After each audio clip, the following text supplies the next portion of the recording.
በመስታወት ፊት ቆመው ያውቃሉ?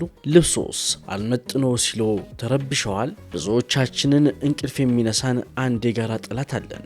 እሱም ቦርጭ ነው። ቦርጭ የውበት ጉዳይ ብቻ አይደለም። በውስጣዊ አካሎቻችን ዙሪያ ተደብቆ ጤናችንን የሚፈታተን ስውር ጠላት ነው። ዛሬ ግን ይህን ጠላት ያለምንም ከባድ መስዋዕትነት በቤታችን ውስጥ በምናደርጋቸው ጥቃቅን ለውጦች እንዴት ድል እንደምንነሳ እናያለን። ፕሮግራሙን ወደ እናንተ አዘጋጅቼ የማቀርበው እኔ ኤፍሬም ታጠቅ ነኝ።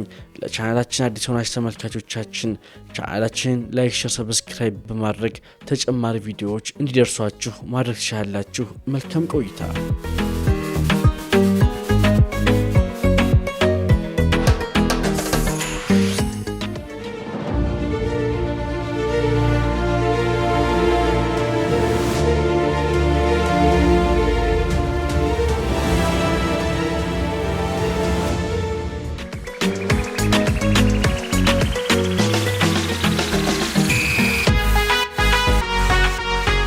ድል የሚጀምረው ከወጥ ቤት ነው። ብዙዎች ቦርጭን ለማጥፋት መራብ ያለባቸው ይመስላቸዋል።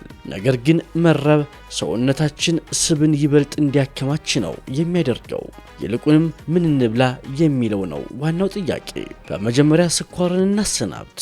ያ ጣፋጭ ለስላሳ መጠጥ ወይም በሻይ ውስጥ የሚጨምሩት ስኳር በቀጥታ ወደ ሆዶ ስብነት ነው የሚቀየረው። በምትኩ ውሃን የቅርብ ጓደኛው ያድርጉ። ውሃ መጠጣት የሰውነትን ስብ የማቃጠል ፍጥነት በከፍተኛ ሁኔታ ይጨምራል። ቀጥሎም በፋይበር የበለጸጉ ምግቦችን እናስብ። እንደ አትክልት፣ ፍራፍሬና ጥራጥሬዎች ያሉ ምግቦችን ሆዶ ውስጥ እንደ መጥረጊያ ያገለግላሉ። ስብን ጠርገው ከማውጣት ባለፈ ለረጅም ሰዓት የጥጋብ ስሜት እንዲሰማዎት በማድረግ አላስፈላጊ መቅሰስን ያስቀራሉ። አሁን ደግሞ ሰውነታችንን እናንቀሳቅስ።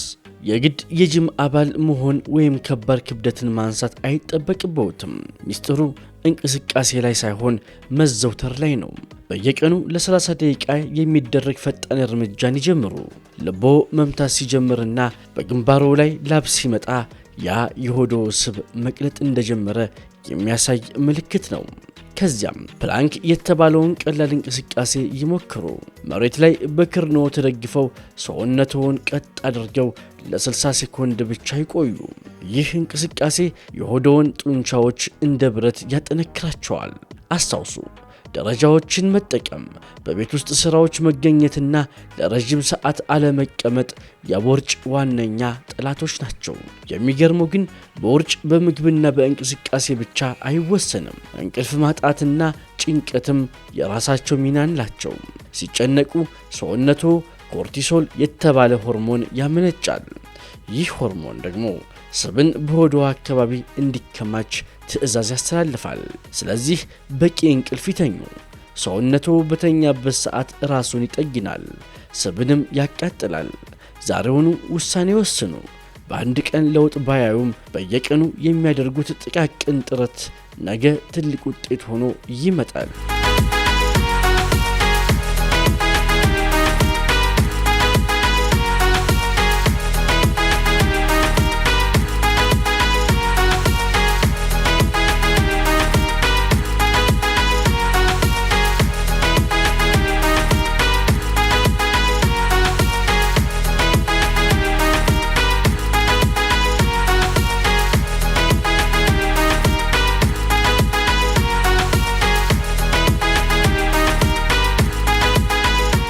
አሁን ደግሞ 4 መሰረታዊ ነገሮችን እንምከረው። አንደኛ፣ የስኳር ወጥመድ። መጀመሪያ ማድረግ ያለብን ትልቁ እርምጃ ስኳርን መቀነስ ነው። ስኳር ወደ ደማችን ሲገባ ሰውነታችን ኢንሱሊን የተባለ ሆርሞን ያመነጫል።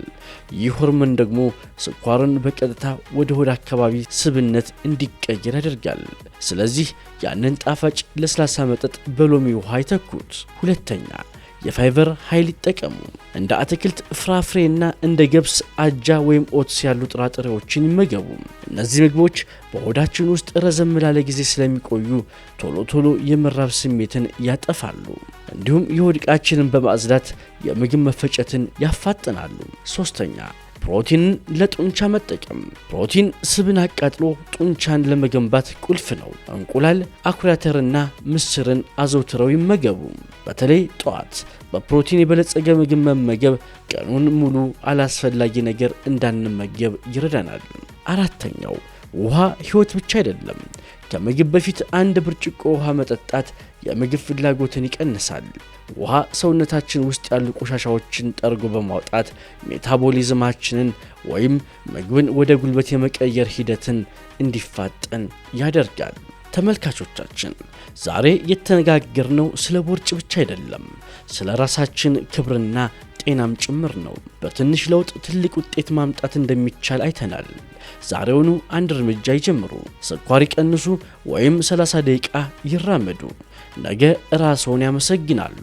ለዛሬ የነበረን ቆይታ በዚህ ይጠናቀቃል። ሌሎች ቪዲዮዎች እንዲደርሱ ቻናላችንን ላይክ፣ ሼር፣ ሰብስክራይብ ማድረግዎን አይርሱ። ፕሮግራሙን ወደ እናንተ አዘጋጅቼ ያቀረብኩት እኔ ፍሬም ታጠቅ ነበርኩኝ። መልካም ቆይታ